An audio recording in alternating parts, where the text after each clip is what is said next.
First story I want to tell you, what I'm going to do is try to tell the story of their lives and then draw some conclusions, some sort of practical lessons, is Mother Gavrilia. How many of you have seen this book? 7, and she lived to 1992. So she spanned the entire century, and I chose to pick the one who lived the longest to begin with. She was born in Istanbul, which of course she called Constantinople. She was born in 1897, and she lived there for the first 25 years of her life. She came from a rather large family. She was the last child, so she was the baby of the family, which means that she was spoiled, because all babies are spoiled. My daughter is the baby of the family, and my wife says in disgust sometimes, you give her anything she wants. And I always go, yes. And, the point is, she thinks it's an argument. Of course I give her everything she wants. I have 3 boys and waited 5 years for a girl. I'm not going to waste my time with her. I know, I kept praying for a girl, because you don't have children when your boys grow up, you have visitors, but girls are always children. So I said, God, please, after all this work, I have to have one for the rest of my life. She lived in Constantinople for the first 25 years of her life. When she was born, and you find this in the lives of holy men and holy women, that mothers, in fact, someday I'm going to write a book on this. Mothers have insight into the character of their children that fathers don't seem to have. And you'll find very often in the lives of the saints that the mother, when they were born, says, this one is different. This one is special. And when Eldris Gavrilia was born, her mother said she was special. She came from a very loving family. And one of the themes you're going to find in the saints, or the holy men and holy women that I talk about today, is every single one of them comes from a loving family. And each one in their spiritual counsels underscores the necessity of a loving family to develop children who are able to appreciate God's love. Her sister, Vasiliki, was sort of her instructress. And there are 2 sort of funny stories to give you an insight into how she was raised. When she was about 4 or 5, her sister said to her, she had done something wrong, as 4 and 5-year-olds do.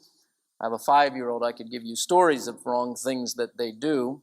When we moved into our new house, my daughter, being the precocious one that she is, all of a sudden she's gone. She had gone around to every single neighbor in the neighborhood.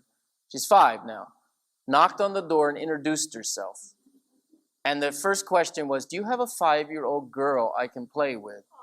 And we couldn't find her. She knew everybody in the neighborhood before we died. I wonder what they thought of us as parents, letting our 5-year-old go around to introduce. And she came home and found out all the kids in the neighborhood. So 5-year-old girls especially can do very strange things. And her sister got a little bit upset at her and said, Gavrilia, God sees everything. And Gavrilia thought, she says, if I hide in the closet, does God see me there? And Vasiliki said, yes, he sees you there. And she said, if I get really small and I climb into a matchbox, does God see me there? Yes, God sees you there. And Gavrilia said, then I'm lost. Then it's all over for me. There's no hope. This concept of God seeing everything and God being everywhere becomes one of the constant themes of her life, given to her when she was 4. Another time she killed a fly, She slapped it and killed it, and her sister was very upset. And she looked at her with her finger and she pointed it in her face and says, can you make a fly? And Gavrilia says, no. And her sister says, don't destroy what you cannot create. And this too, we'll see, is a theme that stays with her throughout her life. She loved nature. She loved the outdoors. In fact, when she was older, a friend was going to Constantinople, and Gavrilia called her on the phone and said, When you get there, please greet the first cypress tree as you turn down a particular street. And tell that tree I said hello. So she had, and you see this thing, just a love for nature and a deep Eucharistic appreciation for the presence of God in creation. And this is going to be a theme that we're going to see in the lives of holy men and holy women, is they are able to see trees as manifestations of God's love and God's presence. And I hope by the end to talk to you a great deal about the way we look at the world. She was a good student, loved her studies. At the age of 15, however, she was threatened with being kicked out of school. And the teacher called her in and said, you know, we're probably going to have to let you go. And she said, why? And she said, because you're destroying the social order of the school. And Elder Gavrilia looked at her at the age of 15 and said, how? And she said, you're treating everyone the same. And this school will never function right if everyone's treated the same. So you have to start, and she couldn't do that. And we'll see this as a theme throughout her life as well, is this seeing everyone as the same and refusing to buy the social conventions that make distinctions among people on the basis of class or money or place in society. In fact, Eldest Gavrilia is always going to be drawn to the lowest, to those whom no one else cares for. Of course, in 1923, those of you of a Greek background know that that's an infamous year. What happened in 1923? Yeah, you have the exchange of populations, if you remember. So that her whole family left Constantinople and were brought to Thessaloniki in Greece. She was a very strong-willed woman. She's the second female to enter the Greek university. So she didn't take no for an answer. She had a deep spiritual life, even as a young person. There are several accounts of her being healed. She was healed once by St. Demetrius. She apparently had malaria and was about to die. St. Demetrius came and healed her on the eve of his feast. And she also had an experience with an icon that was hanging in her room. And the icon all night kept her up by saying, Athens, Athens, Athens. And from that, and you're going to see this as a theme, she decided that that was God's way of telling her to go to Athens. She was reasonably smart, and if an icon says the name of a city all night, you can assume that you're supposed to go there. So, in 1932, she moved to Athens. And here we begin to see God just was leading her. She got a job as a nurse, and she began to minister to sick people. 5 years later, in 1937, she went to England. At this time, she's 40 years old. She has one banknote in her hand, and she goes to England. And her biographer says it was the beginning of her adventure in Christ. She didn't know why she was going to England, except that she understood that God had told her to go to England. So she gets to England. She's penniless. She has one banknote. She has no friends. She knows nobody. And she goes to the YWCA, which is at that time where people would go to stay. The YMCAs and YWCAs at that time, had rooms that people could stay in, sort of like a hotel. Some of them, you said, still do in Fort Worth. Most of them don't, but there are a few that still do. She looked on the wall and found the job listing, and she called the person, and the person said, well, I'll be by to pick you up in the morning. And she went out and sat and waited for this person to come pick her up. And an hour went by and they weren't there. 2 hours went by and they weren't there. 3 hours went by and they weren't there. 4 hours went by and they weren't there. 5 hours went by and they weren't there. Most of us would have gotten the idea that they weren't coming at this point, but she just stayed. And when she was asked later, weren't you upset? She said, no, because God has a plan. And I never worry about anything because God has a plan. And I just wait for God to reveal his plan to me. 7 hours later, the family that was supposed to hire her went driving by and saw her on the side of the road.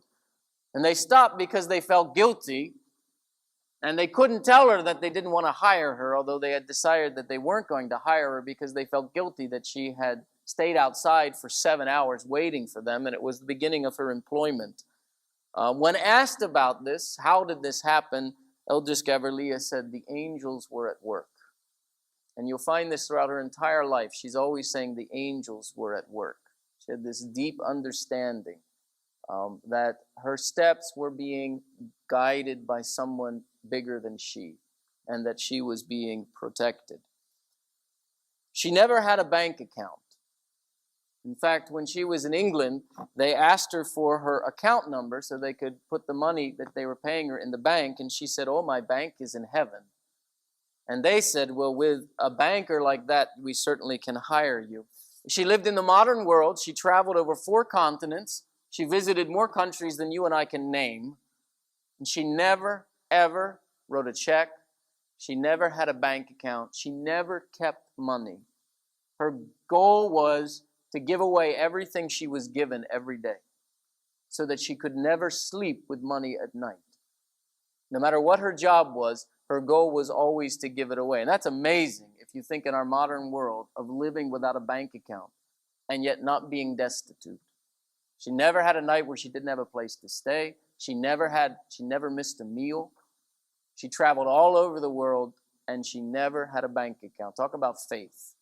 Talk about just faith, and we'll see how this developed. She went, when she was in England, she lived in various places. She was always helping the sick. And you see this. She ended up being a sort of nursemaid to an older lady.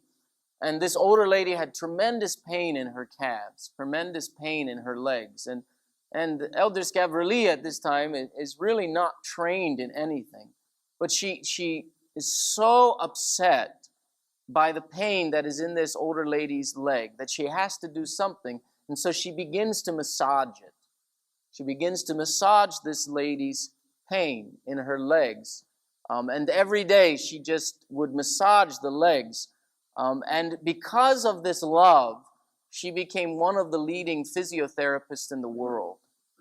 But it didn't begin with an academic study. It began, and this is what you see in her life, it began by her simply caring for a human being. And her love taught her. By the end of her life, people were coming from all over the world to get lessons in physiotherapy from her. Of course, physiotherapy was the beginning of physical therapy, is what we call it today. But it's striking that she learned it through love. And we're going to see this when she gets to India and works with the lepers in India. She lived in London during the bombing of the World War II, and she would never go to a bomb shelter, even though her friends would tell her to go to a bomb shelter. And she would say, "I'm not going. If it's God's will, the bomb will hit me no matter where I am. So I'm not going to run to the bomb shelter," even though her friends would tell her to go to a bomb shelter. And she would say, "I'm not going. If it's God's will, the bomb will hit me no matter where I am. So I'm not going to run to the bomb shelter. I sleep here. If God wants me to live, I'll live. If he wants me to die, the bomb shelter won't do me any good."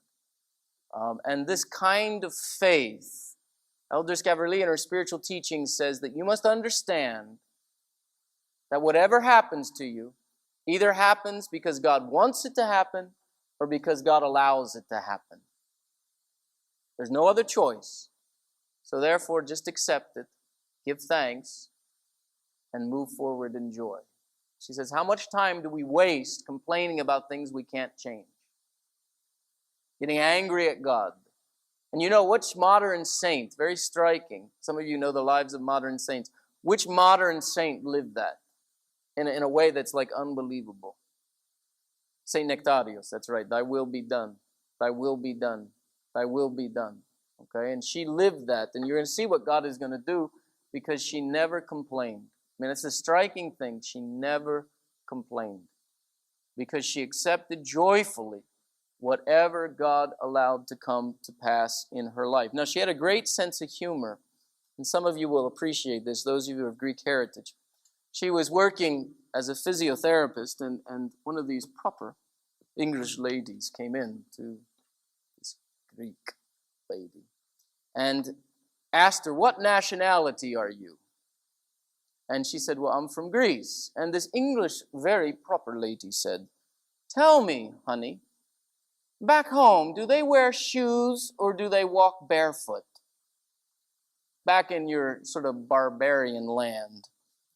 And Mother Gavrilia, I mean, how would you answer that if you were a Greek? You know, you'd get upset and angry. How dare you say that? Don't you know that all of Western society is based upon what happened in Greece? You know. Instead of that, she said this. She said, "Well, let me tell you, 2,000 years ago, Greece was the most civilized nation in the world, and everyone went around barefoot or in sandals.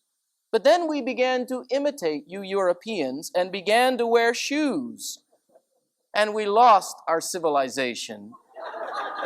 Now, unfortunately, we wear shoes." And the story is told, the doctor in the other side just burst out in the just hilarious laughter because she had found a way to put this English woman in her place.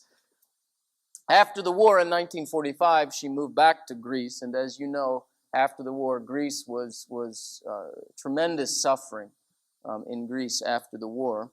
She moved to Athens and once again began to practice physiotherapy. At this time, she was the best in the entire country. She would earn up to 600 drachmas a day.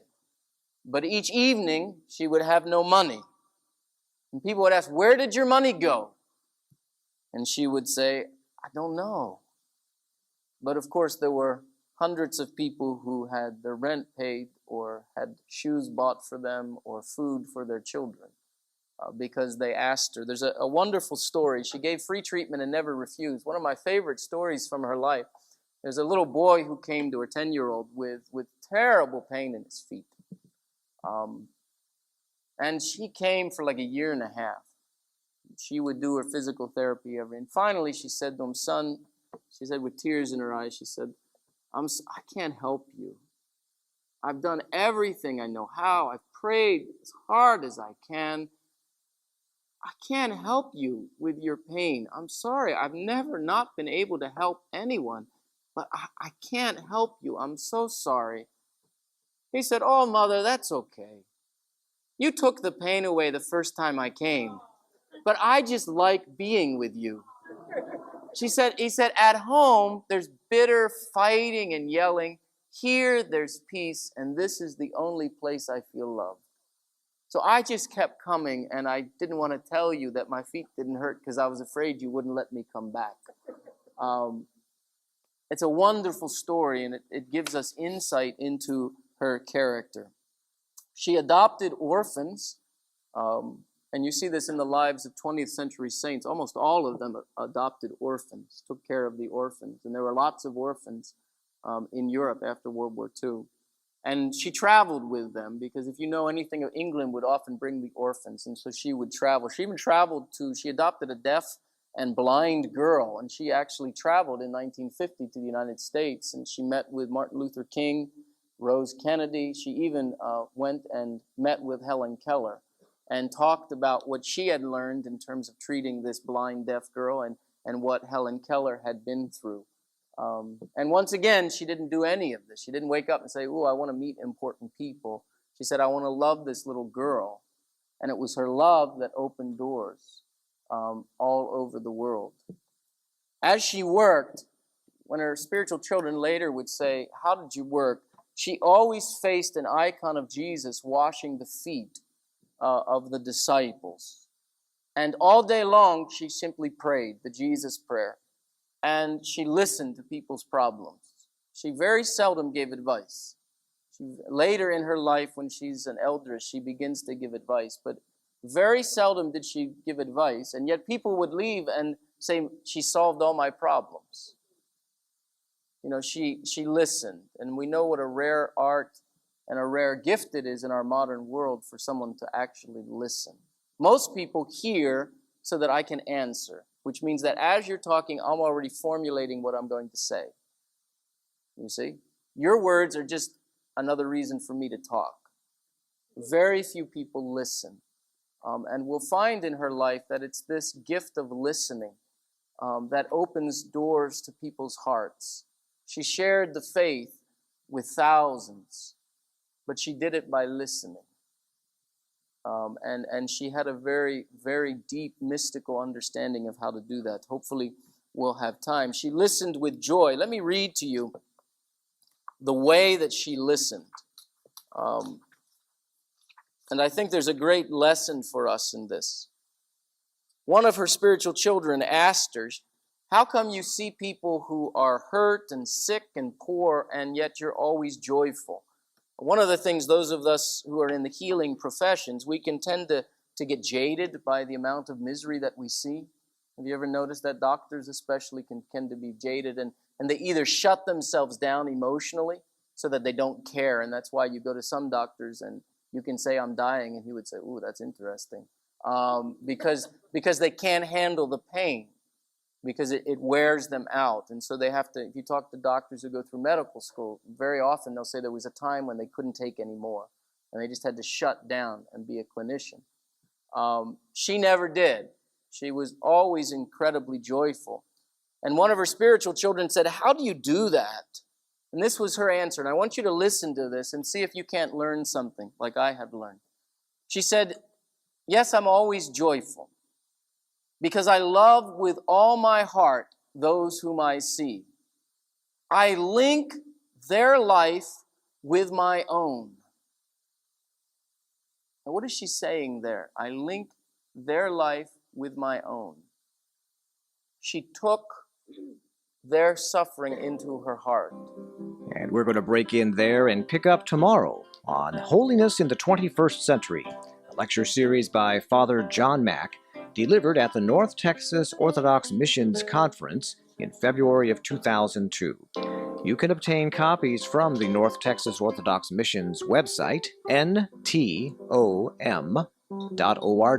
That's ntom.org. Tell them you heard it on Ancient Faith Radio, and we would sure appreciate it. Well, join us again next time as Father John Mack takes up part 2 of Holiness in the 21st Century on Ancient Faith Radio. Timeless Christianity 24 hours a day. AncientFaithRadio.com.